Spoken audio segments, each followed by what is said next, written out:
In the heart of Igboland, where the spirits speak through the rustle of palm fronds and fate is woven into everyday life, a single gift from an elder could be a blessing, or a chain.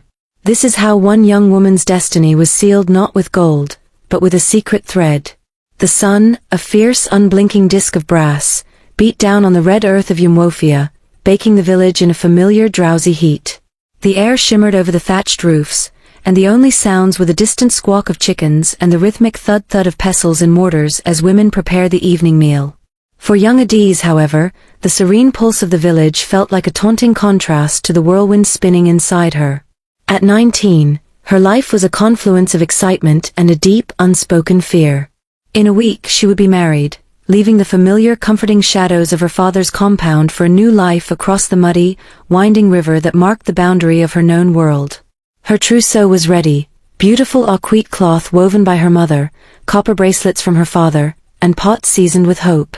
Yet, a hollow anxiety nestled beneath her ribs. Marriage was a crossing into uncharted territory, not just of place, but of spirit. Would her new husband be kind? Would the water in his village agree with her skin? Would the unseen forces in that foreign compound be hostile?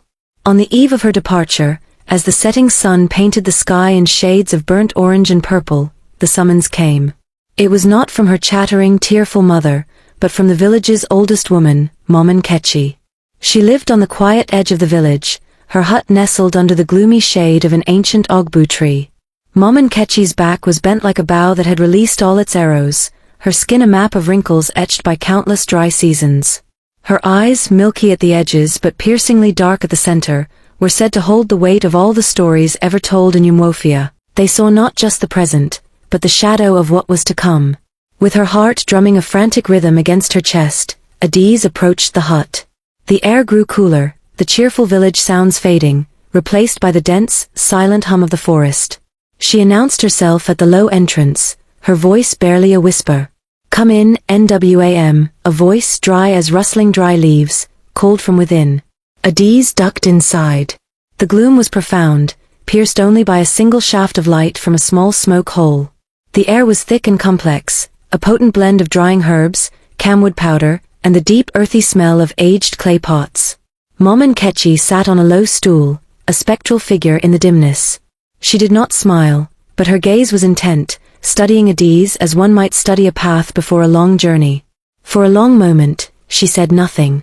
Then, with hands that trembled slightly but moved with deliberate purpose, she reached for a small, nondescript bundle of plain cloth beside her. Unwrapping it, she revealed not jewelry or a talisman of wood, but a simple hand-woven akwu, a woman's undergarment. The fabric was unusually coarse, like the bark of a gentle tree, and dyed a deep, unremarkable indigo. But as Okezie held it up, Okezie, her eyes adjusting, saw they were threaded with subtle, strange patterns, not the familiar geometric uli designs, but intricate, looping symbols that seemed to move in the faint light, like tiny, sleeping serpents or coiled vines. "Come closer, Ada," Okezie commanded softly. Okezie knelt on the hard-packed earth floor. The old woman leaned forward, and the scent of old wisdom and mysterious herbs enveloped her. Okezie pressed the coarse akwu into Okezie's trembling hands. The fabric felt alive, humming with a faint, dormant energy. "Child," the crone whispered, her breath a cool wisp against Okezie's feverish cheek. "Listen to an old woman's words. Where you are going, not all eyes that smile at you are friendly. Not all winds that blow are just winds. You must wear this. Always. Let it touch your skin, your very core, every moment, in sleep and in waking." Her bony fingers tightened around Okezie's, pressing the fabric into her palms. "Never take it off. Your life, and the life of the home you will build, will depend on this one thread." The words hung in the herb-scented air, solid and heavy as iron. They were not a blessing, but a solemn charge. A shiver, cold and sharp as water from the stream at midnight, tore through Okezie's body, cutting through the oppressive heat of the day and the warm gloom of the hut. It was the chill of destiny settling on her shoulders. She looked from the mysterious garment to the ancient, unblinking eyes before her. This was her true farewell gift from Umwofia, not a celebration of the past, but a fierce woven armor for a future she could not yet see. Clutching the akwu to her chest, she understood nothing and everything all at once. Her journey had already begun. The mighty river Niger was not just a body of water, It was a roaring, churning deity, its brown currents carrying the silt of distant lands and the whispered secrets of countless villages along its banks. To Okezie, arriving at her new husband Amadi's compound in the riverside village of Omiala, the sound was a constant, thunderous companion to her new life. It was here, amidst the river's breath and the vibrant, unfamiliar rhythms of the marketplace, that she began to weave her destiny, with the coarse akwu as her unseen, foundational thread. At first, its rough touch against her skin was a sharp daily reminder of Mama Nkechie's grave warning, a tactile whisper of the world of spirits and consequences she had left behind in Umofia. She would feel it as she pounded yam, a slight chafe with each lift of the pestle. She would be aware of it in the quiet of the night, a tangible presence between her and the soft sleeping mat. Yet, as seasons turned, the initial discomfort transformed into a strange comfort. The garment became like a second skin, a constant reassuring weight, as if the old woman's protective hands were forever resting on her shoulder. Her life, against the backdrop of the roaring river, did not just settle, it flourished. Amadi, a broad-shouldered fisherman with a laugh as deep as the river itself, proved to be a kind and hard-working man. Their love was not a fiery explosion, but a steady, warming flame. Okezie's homestead became a testament to her diligence. Her yam barns swelled to overflowing, their tubers large and robust. She bore 3 strong children, whose laughter cut through the river's drone like sunlight.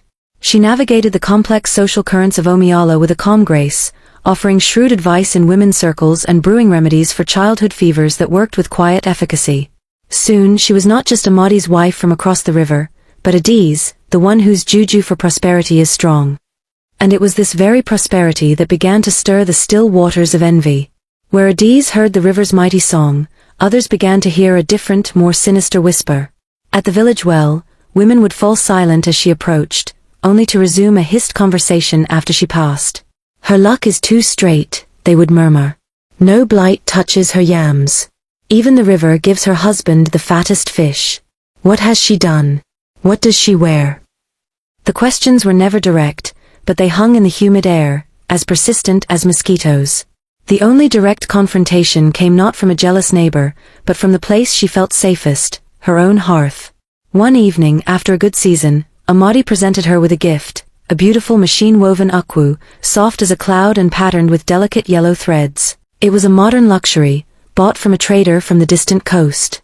"My beautiful wife," he said, pulling her close with affectionate pride. "You work so hard. You should wear something fine, something worthy of the mother of my children.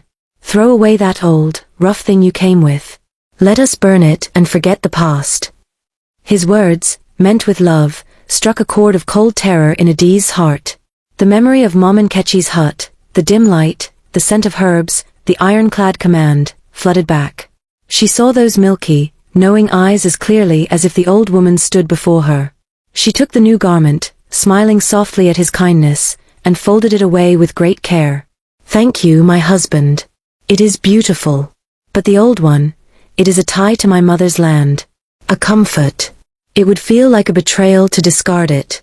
Please, let me keep it." Amadi's smile faltered, just for a second, replaced by a flicker of pure bewilderment. In his world, the new replaced the old, progress was embraced. Her gentle, firm refusal made no logical sense. It was a tiny opaque mystery about the woman he thought he knew completely. A seed of puzzled doubt was planted, not of suspicion, but of a faint, unnameable distance. He shrugged and let it be, but the moment lingered. From that day, the akwu became more than a secret. It became a silent, unseen stitch in the very fabric of their thriving lives. It was the one thread Okezie dared not cut, the singular obedience to an ancient law, holding the tapestry of their happiness together, while the world, and even her beloved husband, wondered what pattern it truly wove. For years, the akwu was a silent covenant known only to Okezie. But peace, like the level sands by the river Niger, is always vulnerable to the flood. The conflict began not with a shout, but with a sly creeping thing, a dispute over a strip of fertile land bordering Amadi's compound. The neighbor, Okezie, a man whose envy had festered since Okezie's first bountiful yam harvest, refused all reason. Meetings at the elders' council turned to heated arguments, and heated arguments curdled into dark, muttered threats. One evening, as Amadi returned from the fields, Okezie stood at the boundary, his eyes glinting with more than anger. "Your wife's luck has blinded you," he hissed. but the eyes that see in the dark are open. The wind will soon change for your house. It was not a threat of physical force, but of agu, of mystical harm. That night, a heavy, unnatural silence blanketed the compound, and the air grew cold despite the season. Days later, a true storm descended, both of nature and of spirit. The sky turned the color of bruised flesh, and the wind howled down from the north, not like air, but like a chorus of aggrieved spirits. It ripped at the thatched roofs and bent the palm trees to their roots. Inside their hut, Okezie felt the familiar coarse fabric of the akwu grow warm, then pulse with a subtle rhythmic heat against her skin, a warning she alone could feel. Deep in the night, Okezie awoke to a searing sensation, not of light, but of a presence. He opened his eyes to a sight that froze the blood in his veins. The hut was dark, but from where Okezie lay sleeping, a network of faint luminous lines, the very patterns woven into the akwu, emanated like ghostly blue vines. They spiraled out, weaving an intricate glowing net that enveloped their entire sleeping family, then expanded further, stitching a shimmering dome of protection over the whole compound. In the eerie, silent glow, he saw the storm outside not as wind, but as shadowy, clawing forms that raged against this luminous barrier, fracturing and dissolving upon contact. The guardian thread was no longer silent, it was shouting in a language of light. At dawn, the storm was gone. An unnatural calm lay over the land, and Okekie's compound was found strangely untouched, while others bore damage. But in Okezie's home, every soul and every building was preserved, not a single roof strand out of place. Shaken to his core, Okezie found Okezie by the hearth, her face serene.